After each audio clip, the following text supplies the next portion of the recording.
Васе Анакиев доби притвор од 30 дена, откако е отворена истрага дека како директор на Државниот инспекторат за земјоделство барал подкуп од 100.000 евра од фирма, за да може да увезе стока која имала забрана за влез. Според МВР, подкупот бил баран индиректно преку шпедитер за да заврши работа што по закон не смел да ја направи. Пред 2 дена била предадена првата рата од 50.000 евра кој оштетениот ги дал на шпедитерот за подоцна да му бидат предадени на Анакиев. Останатите 2 рати од по 25.000 евра требало дополнително да се предадат.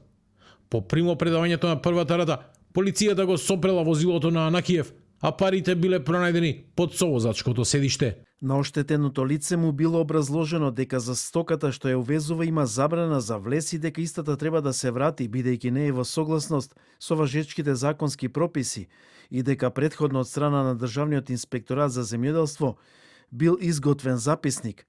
Со цел увозот да се изврши непречено, на оштетеното лице му биле побарани 100.000 евра, што требало да ги предаде во 3 наврати, и тоа во еден наврат износ од 50.000 евра и во 2 наврати по 25.000 евра. Васе Анакиев не е прв функционер во земјоделие фатен со подкуп.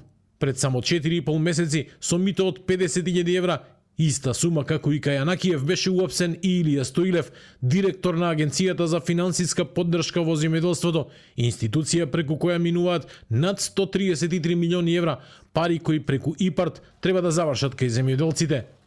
Наместо поддршка за производителите, двата случаи отворија сомнежи дека токму секторот кој треба да го штити земјоделецот станува извор на корупцијски скандали.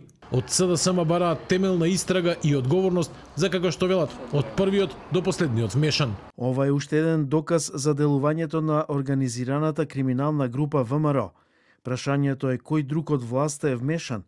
Не може толку многу корупција да има на пониските ешалони, а они од врвот во Министерството и во најкорумпираната влада на Мицкоски да не знаеле. Од ВМРО ДПМН е обвинија дека СДСМ шири лаги и манипулации, а владата, како што велат, спроведува конкретни мерки за поддршка на земјоделците. Во исто време, министерот за земјоделство Цветан Трипуновски синоќа од Росоман порача дека нема заштита за корупција и дека секој што ги злоупотребува институциите ќе одговара.